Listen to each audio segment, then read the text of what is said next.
So we continue our progress through Matthew chapter 8.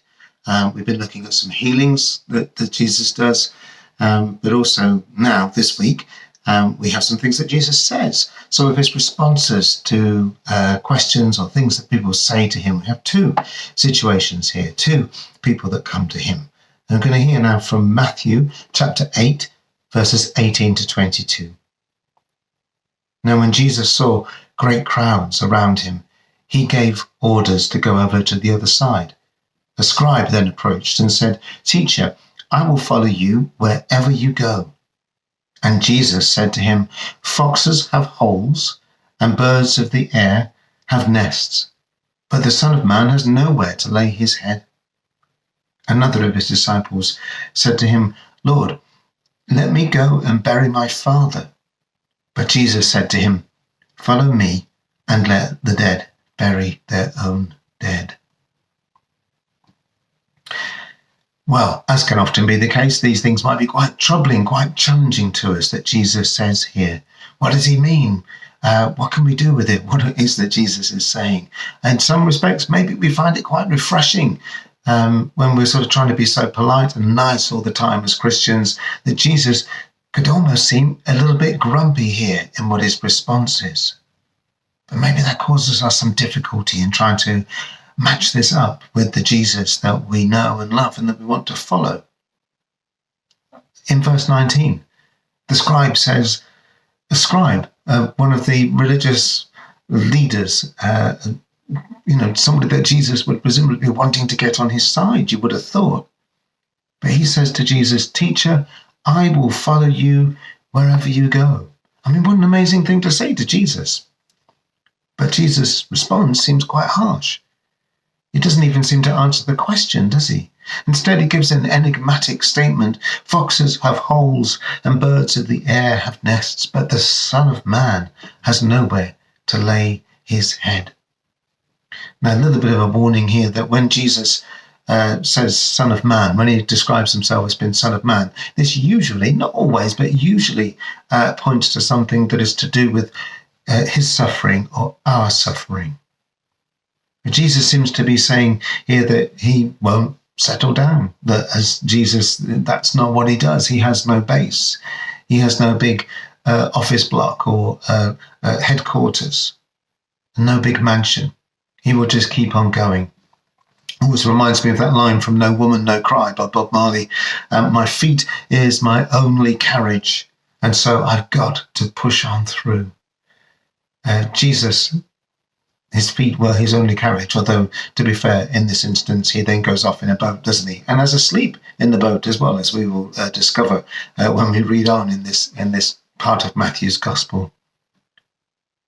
And then in verse 21, there seems this perfectly reasonable request, this very important thing that somebody asks him, a follower asks him, "Lord, first let me go and bury my father."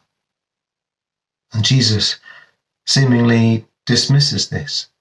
"Follow me," he says, "and let the dead bury their own dead." Now, don't misunderstand it. Jesus is not anti-funeral. He's not anti-family. But he's trying to make a point here, isn't he? Let other people deal with that situation. Don't get caught up with tradition and other priorities, but have Jesus as the priority. But what do we do further with all of this slightly awkward stuff that we have here in what Jesus is saying in response to these two people, to the scribe and to a disciple of Jesus? These well-meaning followers of Jesus, shot down in their enthusiasm. Maybe we are well-meaning followers of Jesus, and maybe we're feeling a little bit disconcerted by what it is that we read and hear here. So what do we do with it? Well, some thoughts are, first of all, verse 20, where Jesus says, doesn't he, "Foxes have holes and birds of the air have nests, but the Son of Man has nowhere to lay his head." Maybe this is a good reminder to us about something about the nature, the human nature of Jesus. that he did not have a permanent place. He just kept moving on through. His feet were his only carriage. He did keep on moving on through. And so perhaps this should be for us a useful critique of our attitudes to what it means to live where we live, about transience, about moving from one place to another, how we view homelessness, how we view migration, how we think about people that are part of the traveling communities.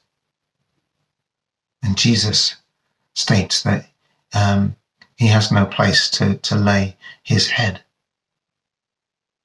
Secondly, Jesus really seems to be saying here that things are not going to be easy. When we follow Jesus, we're going to have to make sacrifices regarding family and friends and the things that we might want to acquire and accrue in life, those possessions, wealth, a career. Maybe he knew stuff about the scribe and the disciple. I believe that Jesus had those supernatural powers, still does, and was able to know what's going on in their lives. Maybe he knew things about the attitude, actually, the real nature of the life of that scribe or that disciple.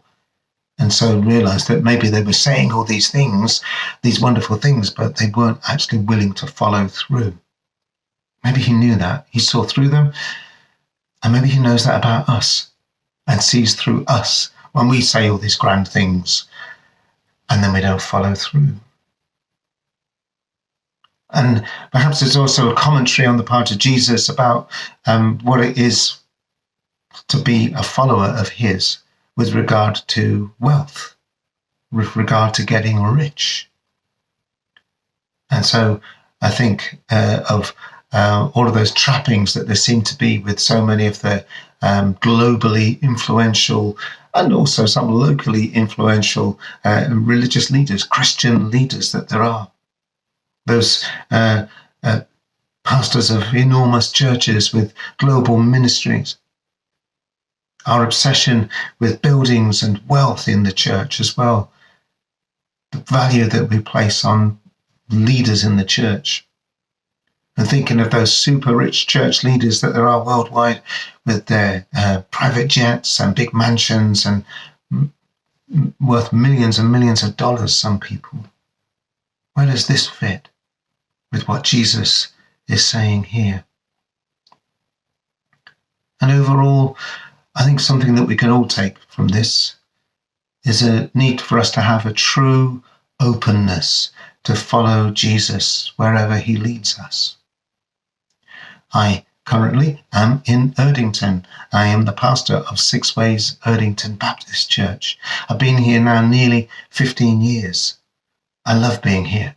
I feel that there's still work for me to do. Don't feel that God is calling me to be anywhere else right now. That might change. But I haven't always been here. And before this, I was at a church in Nottingham, Thomas Helwey's Baptist Church. Before that, I was at another church called New Whitemore Baptist Church. And both of those churches, I didn't want to leave. Each time I felt that I was being called into ministry. I felt that that's what God needed me to do. But I felt that I could work there where I was, at Whitemore and at Thomas Helwey's. And so with some reluctance that I moved on from there. I hope that doesn't come as too upsetting for people in Erdington. But once I'd settled with that and realised that's what God needed us to do, but it wasn't what I necessarily saw that we needed to do. And maybe also it was about what was more difficult was actually to uproot and to move to another city and to take on a new challenge rather than the old one. We have to have that openness, therefore, is what I learned, to follow wherever Jesus leads us. To overall have Jesus as our priority. There will be challenges. There will be difficulties. We will lose people along the way. We will lose friends along the way. We might even lose family members. But how much are our priorities about following Jesus? How much were the priorities of this man who needed to go and deal with these funeral arrangements? What really were his priorities? I think Jesus is really making a point. He's speaking hyperbolically. He's making a bigger issue of it than actually how it sounds. But the point is that we need to have Jesus as our priority, and this is a big part of what Jesus is saying here. And maybe when he refers to the dead, burying the dead, he's referring to those who are spiritually dead. Let other people, unbelievers, deal with that thing. Come and deal with me. Follow me. So my ultimate question for us, and for me as well, is how much of a priority is Jesus for us? How much are we prepared to risk and sacrifice for Jesus?